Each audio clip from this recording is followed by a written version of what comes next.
సిద్ధలలో నూనెను సిద్ధముగా చేసుకో, రాజు రానయ్యున్నాడు. నోవహును పిలిచి మాట్లాడుతున్నాడు. నోవహు ఏం చేసినా తెలిసిన, వర్షం ఒక్క చుక్క కూడా పడనటువంటి ఆ దినాల్లో జలప్రళయం వస్తుందని దేవుడు చెప్పిన మాట నమ్మాడు. నమ్మి 3 అంతస్తుల ఓడ నిర్మించాడు. ప్రియులారా, ఆ ఓడ కట్టేటప్పుడు ఏం జరిగింది తెలిసిన, ప్రజలందరూ ఎగతాళి చేసి రాళ్ళేసి కొట్టారు నోవహు మీద. ఎందుకని? అరే, వర్షం చుక్క కూడా పడతలేదు, భూమి అంతా కూడా నీళ్లతో నిండిపోద్దంట, మొత్తం మునిగిపోద్దంట. ఈ పిచ్చోడు చెప్తున్నాడు. ఎంతమంది హేళన చేశారో ప్రియులారా. విశ్వాసం అనేది ఇక మనిషిని విధేయుడిగా చేస్తుంది. చప్పట్లు కొట్టాలి ఒకసారి అందరూ.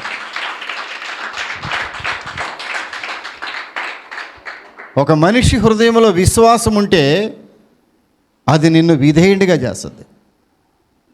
విశ్వాసం లేకపోబట్టే దేవునికి మనం విధేయుడిగా ఉండలేకపోతున్నాం ప్రియులారా. దేవుడికి లోబడాలంటే నీ హృదయంలో విశ్వాసం ఉండాలి. నోవహు దేవునికి లోబడ్డాడు, విశ్వాసం ఉంచాడు. ఒక్క అడుగు కూడా వెనకేయలేదు. ఎగతాళి చేశారు, అందరూ రాళ్ళు బట్టు కొట్టారు, అయినా తన కుటుంబాన్ని విశ్వాసంతో కాపాడుకున్నాడు.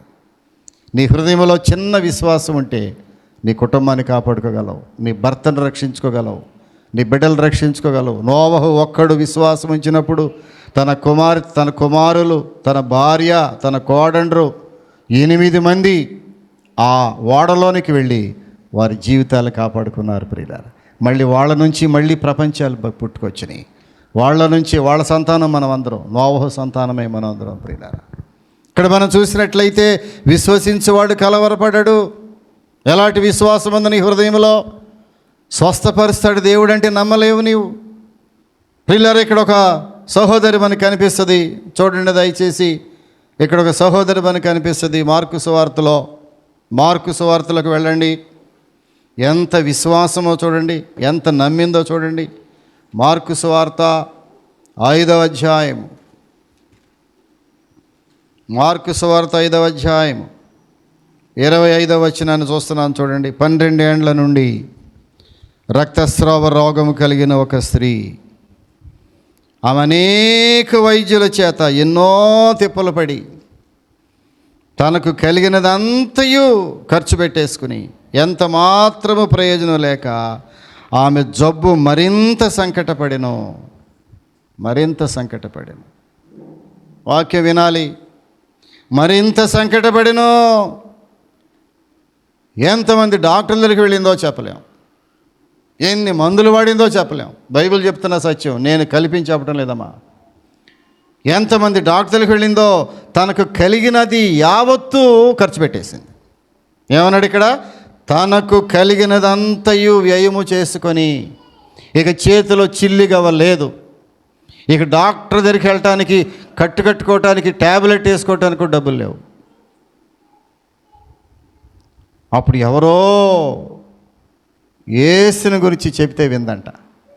ఈ మాట చాలా ఇష్టం నాకు ప్రియుడా. ఆమె యేసుని గురించి విని, ఎవరి గురించి వింది? డాక్టర్ల గురించి వింది, అయిపోయింది. మందుల గురించి వింది, అయిపోయింది. వినండియా, దేవుని వాక్యం నిజమైంది. మందుల గురించి మాట్లాడుకుంటే వింది, వెళ్ళి మందులు తెచ్చుకుంది, ప్రయోజనం లేదు. డాక్టర్ల దగ్గర మాట్లాడుకుంది, వెళ్ళింది. ఎక్స్పర్ట్ల గురించి, స్పెషలిస్టుల గురించి మాట్లాడుకుంది, వింది, వెళ్ళింది. కానీ ఒక రోజున యేసుని గురించి విందంట. ఎంత ఆశ్చర్యం! నాకు కూడా అదే దొరికింది ఒకరోజు. చాలా చోట్లకి వెళ్ళే ఉద్యోగానికి, మళ్ళీ ఉద్యోగంలో జాయిన్ అవ్వటానికి ప్రియులారా, ఎవరి వల్ల కాలేదు. ఎవరు నాకు సహాయం చేయలేదు, ఎవరూ సహాయం చేయలే. ఒక నాయకురాలు దగ్గరికి వెళ్ళే, ఆమె సహాయం చేయలే. నాకు ఎవరో చెప్తే వెళ్ళే, ఆమె అంట సహాయం చేస్తుందంట, పదండి అంటే వెళితే ఆమె నాకు సహాయం చేయకపోక పొమ్మంది. నేనే నీకు చేయను పొమ్మను. ఇక అంతా అయిపోయింది, నాకు శక్తి అంతా అయిపోయింది కదా. మానవుని శక్తి వాడేటంత వరకు దేవుని శక్తి పనిచేయదు. మానవుడు తన ప్రయత్నాలన్నీ తీసి పక్కన పెట్టేసి, ఇప్పుడు ఈ సహోదరి ఏం చేసిందంటే ప్రభు యేసుని గురించి విందంటే, వినుట వల్ల విశ్వాసం కలిగింది. యేసుని గురించి ఎప్పుడైతే విందో దేవుని వాక్యాన్ని, విశ్వాసం కలిగింది. అందుకే మేము చెప్తాం, మా దగ్గరికి వచ్చి ప్రార్థన చేయండి అంటే, అమ్మ నీవు వచ్చి దేవుని వాక్యం విను ముందు. స్వస్థత ప్రార్థన మేము వెంటనే చెయ్యం. జాషువా డానియల్ గారి దగ్గరికి ఎవరైనా వెళితే, ప్రఖ్యాత దైవజనులు జాషువా డానియల్ గారు వాళ్ళ తండ్రి గారు డానియల్ అయ్య గారు, డానియల్ అయ్య గారు మీటింగులకు వచ్చినప్పుడు ఒక కొబ్బరి సీసా తీసుకొచ్చి అయ్యా మా కోసం ప్రార్థన చేయండి అంటే వాళ్ళు చేసేవాళ్ళు కాదు. ఏం చేసేవాళ్ళు తెలిసిన? అబ్బాయి ముందు నువ్వు కూర్చుని ఈ మీటింగ్లో వాక్యం విను. ఆ వాక్యం విన్న తర్వాత వాళ్ళు వచ్చేవాళ్ళు కాదంట. ఎందుకని? ఆ వాక్యమే వాళ్ళు బ్రతికించేస్తుంది, వాక్యమే స్వస్థపరుస్తుంది, వాక్యమే వారి యొక్క పాపములను బయటకు లాగుద్ది. ఆ వాక్యం ద్వారా దేవుని క్షమాపణ దొరుకుద్ది, వెంటనే స్వస్థ వస్తుంది. స్వస్థత రావాలంటే ఏం కావాలి? దేవుని వాక్యం వినాలి. అమ్మా ఈ వాక్యంలో మనకి ఏమర్థమవుతుంది? మళ్ళీ చదవండి. ఆమె యేసును గురించి విని హాస్పిటల్స్కి వెళ్ళిందో, మందులు మింగిందో, స్పెషలిస్ట్ దగ్గరికి వెళ్ళిందో, తన జేబులో తన ఇంట్లో ఉన్న డబ్బంతా వాడేసిందో, ఏం మిగలకుండా వట్టి కట్టి మిగిలిపోయింది. అప్పుడు యేసుని గురించి విందంట. ఎంత ఆశ్చర్య ప్రియులరా! యేసుని గురించి విని ఏం జరిగింది? ఆయన వస్త్రములు మాత్రము ముట్టినా బాగుపడదును అనుకుని ఎంత విశ్వాసం వచ్చిందో. కొబ్బరి నూనె రాసి ప్రార్థన కూడా అక్కర్లేదు అయ్యగారు, మీరు మా ఇంటికి వచ్చి ప్రార్థన చేయాల్సిన అవసరం కూడా లేదు అయ్యగారు. మీ మీద ఎంత నమ్మకం కలిగిందంటే, ఎంత విశ్వాసం కలిగిందంటే, మీ వస్త్రపు చెంగు మీరు మాట్లాడాల్సిన అవసరం కూడా వద్దయ్యా, నీ పై వస్త్రము పై పంచి ఉందే దాన్ని కొంచెం ముట్టుకోగలిగితే చాలు నేను స్వస్థపరచబడతానని ఎంత విశ్వాసం వచ్చిందో ఆమెలో చూడండి ప్రియులారా. అదే విశ్వాసం అంటే. విశ్వాసం అంటే పాస్టర్ గారు మా ఇంటికి రాలేదే కాదు. విశ్వాసం అంటే ఆ పాస్టర్ గారు కొబ్బరి నూనె మొత్తం మీద పోసి ప్రార్థన చేయాలి, అది కాదు విశ్వాసం అంటే. వస్త్రపు చెంగు ముట్టుకుంటే చాలు, అది విశ్వాసం అంటే. అదే ఆవగింజంత విశ్వాసం. ఎంతో పెద్ద విశ్వాసం లేదు ఆమె హృదయంలో, ఆవగింజంత విశ్వాసమే. ఈ చెట్టు వెళ్ళి నడి సముద్రాలు పడమంటే పడిపోయింది. ఏది విశ్వాసం? ఏది నమ్మకం? ఏది? ప్రభు నమ్మింది ఎక్కడ? ఇంకా లోకం నమ్మటమే, ఇంకా మనుషులు నమ్మటమే, ఇంకా పరిస్థితులు నమ్మటమే. దానిలోనే బిజీగా ఉన్నావు నీవు. దేవుని నమ్మే పరిస్థితి రాలేదు ఇంకా నీవు. మేము దేవుని నమ్మే పరిస్థితికి వచ్చాం, దేవుడు ఆశీర్వాదాలు చూడగలుగుతున్నాం మేము. మరి నీ పరిస్థితి ఏంటి? నమ్ముతావా దేవుణ్ణి? నమ్మలేవు. ఎందుకని? వినసొంపుగా లేవు ఈ మాటలు మీకు. ప్రియులారా, ఇక్కడ ఈమె ఎంత నమ్మిందంటే, విశ్వాసం అనేది ఒక మనిషిని స్వస్థపరచుద్ది. విశ్వాసం అనేది ఎట్లాంటిది తెలిసిన? దృఢమైన విశ్వాసము. నేను చనిపోతాను కానీ నా విశ్వాసం దేవుని మీద ఉంచుతాను అనుకుంది అంతే. ఎంత ఆశ్చర్యకరం ప్రియులారా! ఏం జరిగింది? వెంటనే ఆయన వెనుకకు వచ్చి ఆయన వస్త్రము ముట్టెను, వెంటనే ఆమె రక్తధార కట్టెను. Praise the Lord. చప్పట్లు కొట్టిన అందరూ ఒకసారి. ఆమె వస్త్రపు చెంగు ముట్టుకుందంతే. 12 సంవత్సరాల నుంచి క్యాన్సర్ వ్యాధి, భయంకరమైన వ్యాధి, మందులు లేనటువంటి వ్యాధి. ఈ రోజుల్లో క్యాన్సర్ వ్యాధులకు కూడా మందులు లేవు. చాలా వాటికి మందులు ఉన్నాయి కానీ క్యాన్సర్ వ్యాధికి ఇంకా మందు రాలేదు. ఏదో తయారు చేశారంటున్నారు కానీ అది ప్రజల్లోకి రాలేదు ఇంకా ప్రియులారు. అలాంటి క్యాన్సర్ వ్యాధిని 12 సంవత్సరాల నుంచి వస్త్రపు చెంగు ముట్టగానే స్వస్థపరచబడింది. ఎలాంటి విశ్వాసము ఉందా మనకు? ఆ విశ్వాసము ప్రియులారా. ఎవరు నమ్ముతున్నావు నీవు? నేను ఏ మనుష్యుడిని నమ్మదగిన వాడు కాదనుకుంటుని, ఇక నుంచి ఎవరిని నమ్మొద్దు దయచేసి. ప్రభువైన యేసునందు విశ్వాసం ఉంచు. దేవుని మాటలు ఇవి. నువ్వు అవునన్నా కాదన్నా, నీవు కాదని వెళ్ళినా ఇది నిజమైందే. ఎప్పుడోసారి నమ్ముతావు నువ్వు. ఇవాళ నమ్మపోయినా, ఒకవేళ కాదని మూర్ఖంగా వెళ్ళిపోయినా, ఈ వాక్యం నాకు కాదులే పాస్టర్ గారు అట్టాకి చెప్తాడు అనుకున్నా, రేపు వచ్చే నెలలో చూస్తా ఈ వాక్యం నీకు అవసరం వస్తుంది. దీన్నే నమ్ముకోవాలి నీవు. ప్రియులారు, ఇక్కడ చూసినట్లయితే చూడండి, మరియా మార్త ఒకరోజు ఏం జరిగింది తెలిసిన? తమ్ముడు చచ్చిపోయాడు.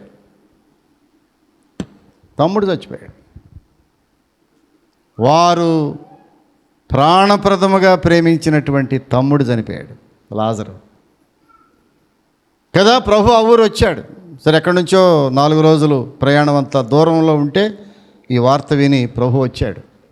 వస్తే మార్త అంటది, ప్రభువా నీవు ఇక్కడ ఉండి ఉంటే నా తమ్ముడు చనిపోయి ఉండేవాడు కాదు. నువ్వు లేకపోవటం మాకు సమస్య వచ్చింది అంటే ఊరుకున్నాడా దేవుడు? ప్రియులారా, యోహాను సువార్తలోకి వెళ్ళండి. యోహాను సువార్త 11వ అధ్యాయము. అక్కడ ఒక చక్కని మాట చెప్తాడు చూడండి, 40వ వచనంలో, నీవు నమ్మిన ఎడల దేవుని మహిమ చూతువు. చప్పట్లు కొట్టాలి అందరూ. ఇప్పుడు నీవు నమ్మిన ఎడల దేవుని మహిమ చూతువు. నీవు మంచంలో పండుకున్నా, ఆఖరి క్షణంలో ఉన్నా, స్వస్థత లేకుండా బాధపడుతున్నా, ఆపరేషన్లు కావాలని డాక్టర్లు నిక్కచ్చిగా చెప్తున్నా, నీవు నమ్మిన ఎడల నీవు దేవుని కార్యాన్ని చూస్తావు. నమ్మగలవా? ఈ మధ్యాహ్నకాల సమయంలో దేవుడు సవాలుకరమైన మాట మాట్లాడాడు. ఏం చేశాడు చూసినారా? నీవు నమ్మిన ఎడల దేవుని మహిమను చూతువని నేను నీతో చెప్పలేదా మార్తా? నువ్వెందుకు కలవరపడుతున్నావు? ఏం కలవపాటే? తమ్ముడు చచ్చిపోయి డెడ్ బాడీ ఇక్కడ ఉంటే 3 రోజులు అయింది, ఆ సమాధిలో పెట్టి మురిగిపోయి వాసన వచ్చే పరిస్థితి వచ్చేసింది. ప్రభువా, నువ్వు వచ్చేదాకా ఆగలేదు, మేము సమాధి చేసేసాం. ఎక్కడ ఆగుతారు 3 రోజులు 4 రోజులు? అప్పుడు ఏమైనా శీతల పానీయాలు, ఏమైనా శీతల పెట్టెలు ఉన్నాయా? బాక్సులు ఏమి లేవు. అప్పుడు వెంటనే సమాధి చేసేసారు. ప్రియులారా, ప్రభువుని అడుగుతుంది, ప్రభువా నీవు లేవు కాబట్టి మా తమ్ముడు చనిపోయాడయ్యా. కాదమ్మా, ఇప్పటికైనా నీవు నమ్మితే, ఇదే ప్రభు అంటున్నాడు నీతో ఈ మధ్యాహ్న కాలం, నీవు నమ్మితే. 20 సంవత్సరాల నుంచి నమ్మట్లేదు దేవుణ్ణి. నీవు 10 సంవత్సరాల నుంచి నీవు దేవుని నమ్మపోవటం వల్ల ఎక్కడేసిన గొంగళి అక్కడే, నీ కుటుంబం అలాగే ఉంది, బిడ్డలు అలాగే కనపడుతున్నారు. నమ్మట్లేదు నీవు. ప్రభు ఈ రోజు నుంచి నమ్ముతాను నేను. మార్త ఏం చేసి తెలిసిన? ప్రభువా నేను నమ్ముతున్నానయ్యా, నీ ఒక మాట సెలవిస్తే చాలు, లాజరు బయటికి రా అన్నాడు. ఎంత ఒకసారి ప్రేత వస్త్రములతో లాజరు ప్రాణముతో తిరిగి మళ్ళా బయటకు వచ్చేసాడు. ఆ తమ్ముడిని వారి చేతికి అప్పగించేశాడు. ప్రియులారా, ఎంత విశ్వాసము, ఎంత విశ్వాసము! విశ్వాసం అనేది దేవుణ్ణి మహింపరుస్తుంది. నీలో ఉన్న విశ్వాసము దేవుణ్ణి మహింపరుస్తుంది. ప్రియులారా, ఎంతమంది బైబిల్లో విశ్వాసముతో, దానియేలు ఒకప్పుడు దేవుణ్ణి నమ్ముకుని ఏం చేశాడు తెలిసినా? దానియేలు బబులోను సామ్రాజ్యంలోకి వెళ్ళినప్పుడు బబులోను రాజు ఒక ఆజ్ఞ ఇచ్చాడు, ఇక్కడ ఎవరు కూడా ప్రార్థన చేయటానికి వీల్లేదన్నాడు. ఎవరు కూడా యెహోవా దేవునికి ప్రార్థన చేయటానికి వీల్లేదు, శాసనం రాసేశాడు. ఒకవేళ అలాగ చేస్తే వారందరిని సింహబోన్లో వేసేస్తానన్నాడు. అలాంటి శాసనము అమల్లో ఉండగా కూడా దానియేలు రోజుకి 3 సార్లు ప్రార్థన చేశాడు. చప్పట్లు కొట్టాలి ఒకసారి. రోజుకి 3 సార్లు.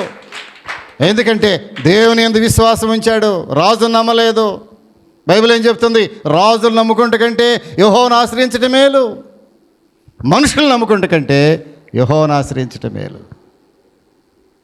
30 సంవత్సరాలు నా జీవితంలో మనుషుల్ని నమ్మాను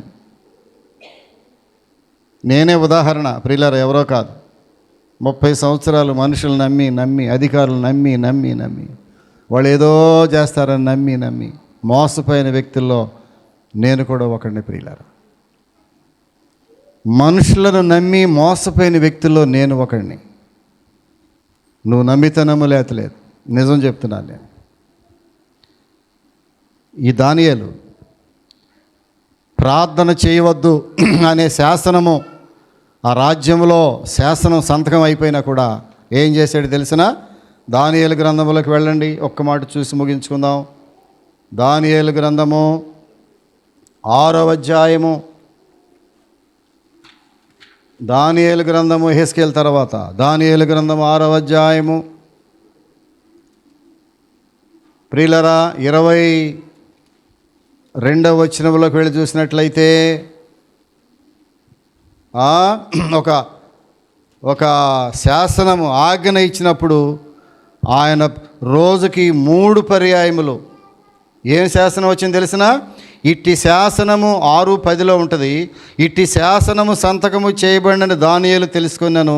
అతడు తన ఇంటికి వెళ్ళి యథాప్రకారముగా అనుదినము 3 మోకాళ్ళుని తన ఇంటి పైగది కిటికీలు యెరూషలేము తట్టుకునకు తెరబడి ఉండగా తన దేవునికి ప్రార్థన చేయుచు ఆయనను స్తుతించుచు వచ్చెను. నా దేశంలో యెహోవా దేవునికి ఎవరైనా ప్రార్థన చేస్తే చంపేస్తానన్నాడు. వారిని ఏమన్నాడు ఇక్కడ? సింహపు బోన్లో పడేస్తా అన్నాడు. సింహపు బోన్లో.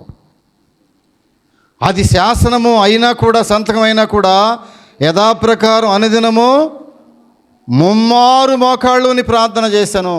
ఒకసారి చేయటమే కష్టం. మనం రోజుకి 3 సార్లు ప్రార్థన చేసి ఉన్నారు ఎవరన్నా? రోజుకి 3 సార్లు ఎవరన్నా ప్రార్థన చేస్తున్నారా? అసలు ప్రార్థన మర్చిపోయిన వాళ్ళు చాలామంది ఉన్నారనుకోండి. వెరీ గుడ్, చాలా సంతోషం అమ్మా.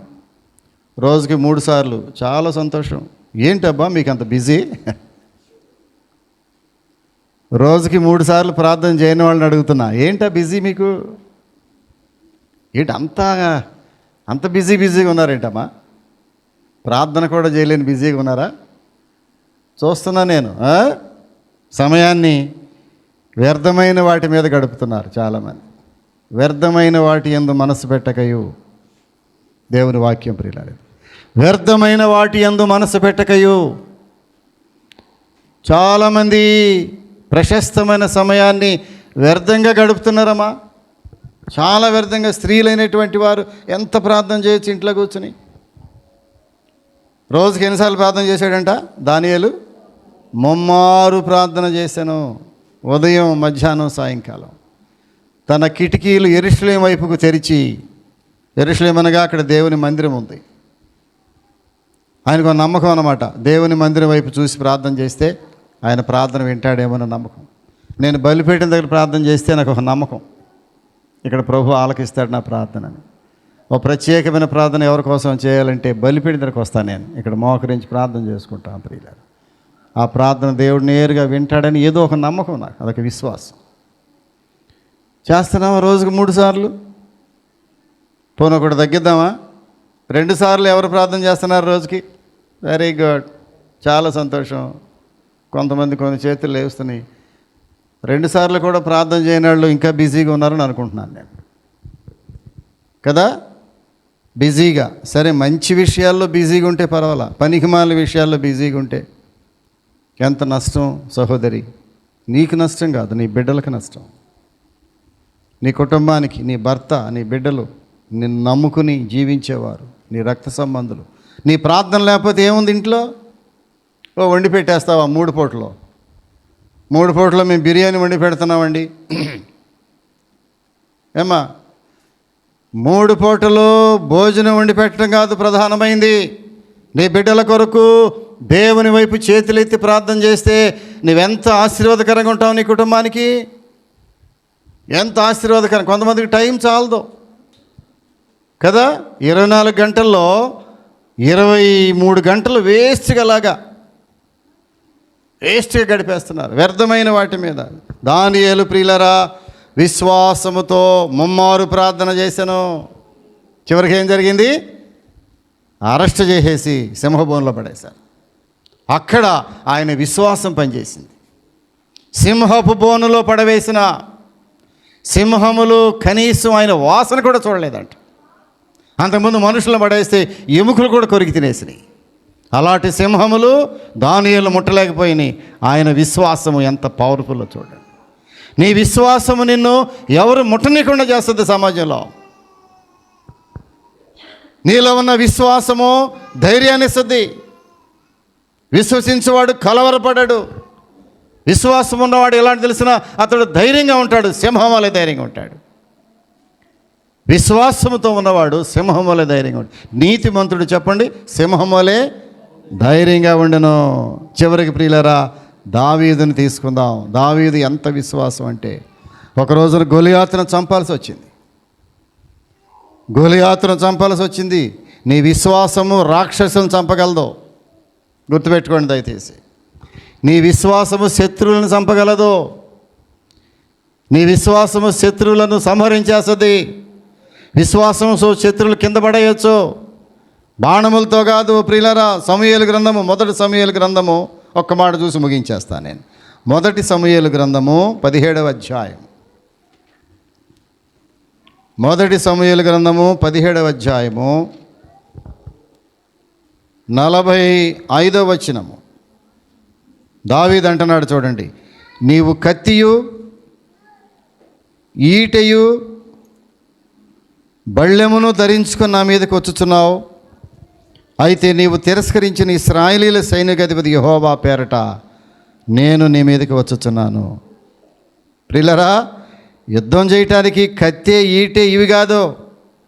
అప్పుడు యెహోవా 47వ వచనము, కత్తి చేతను ఈటి చేతను రక్షించువాడు కాడు మా దేవుడు. యుద్ధము యెహోవాదే. కొన్నిసార్లు అనుకుంటావు కత్తులు తీసుకెళ్తే అయిపోద్ది అనుకుంటావు. వినండి అమ్మా, కత్తులతో యుద్ధం చేయలేం మనం.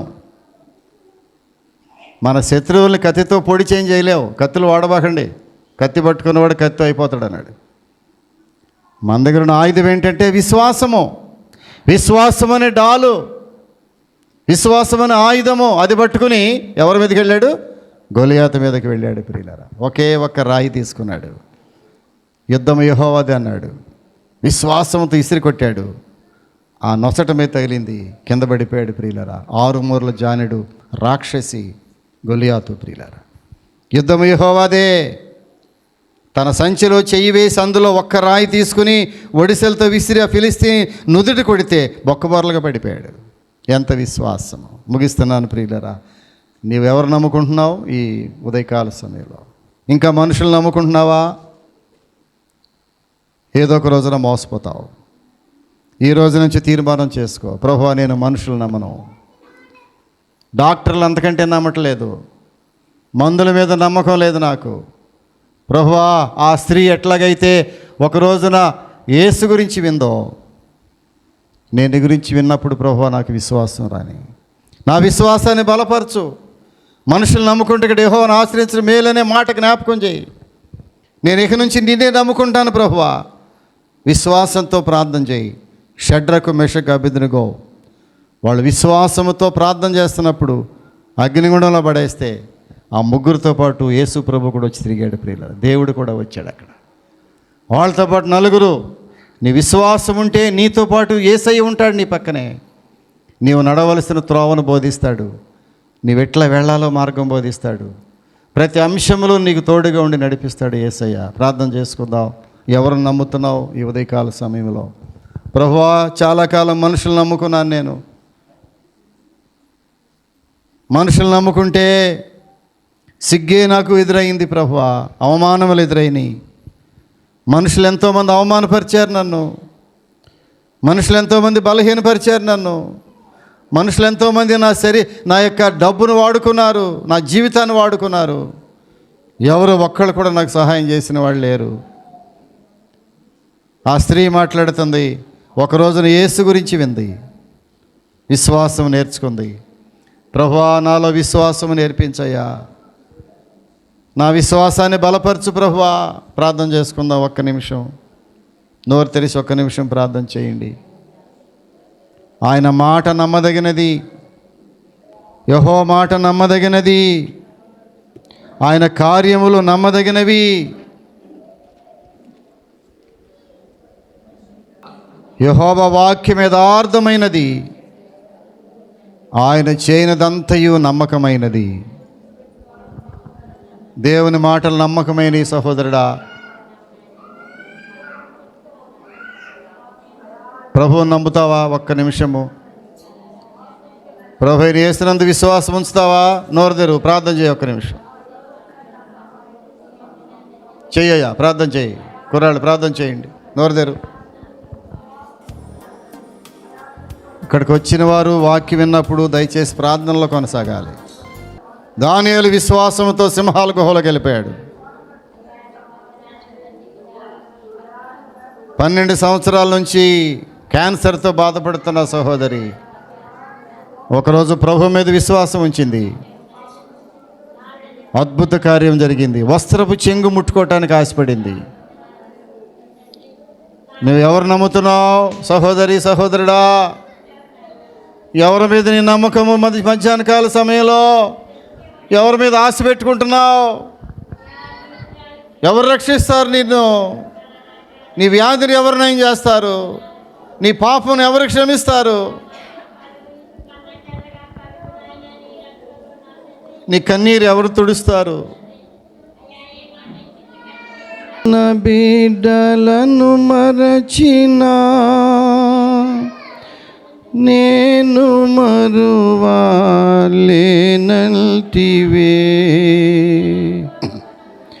తల్లి తన బిడ్డలను మరచినా నేను మరువలేనంటివే.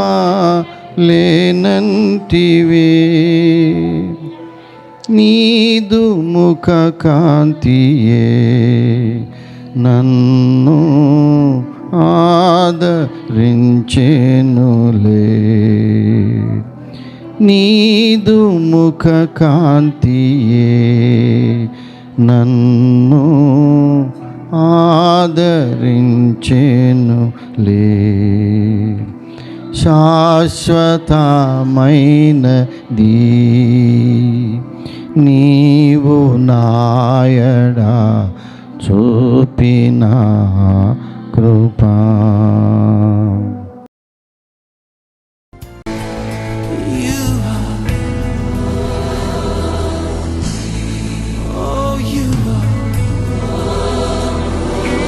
పరిశుద్ధుడా, ప్రేమ కలిగిన స్వామి, ఎన్నోసార్లు మేము మనుషులు నమ్ముకుంటున్నాం, మోసపోతున్నాం.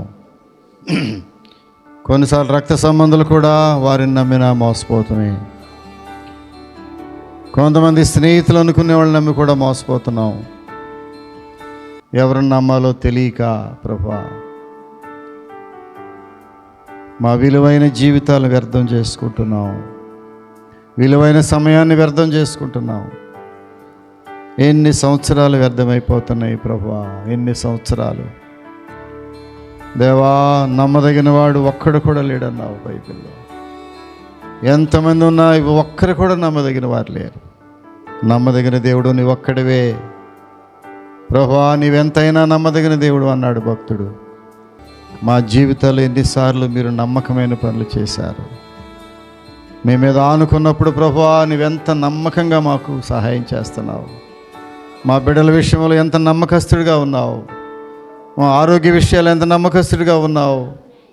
మా కుటుంబాలు పోషించే విషయంలో ఎంత నమ్మకస్తుడిగా ఉన్నావు. మా బిడ్డల వివాహ విషయాలు ఎంత నమ్మకస్తుడిగా ఉన్నావు. మా పిల్లల ఉద్యోగాల విషయంలో ఎంత నమ్మకస్తుడిగా ఉన్నావు. మా ఆరోగ్యాల విషయంలో ఎంత నమ్మకస్తుడిగా ఉంటున్నావు ప్రభువా. నిన్ను తప్ప ఎవరు నమ్మగలం ఈ లోకంలో? మేము దావీదుని నమ్ముకున్నాడు, అబ్రహాముని నమ్మాడు, దానియేలుని నమ్ముకున్నాడు ప్రభువా.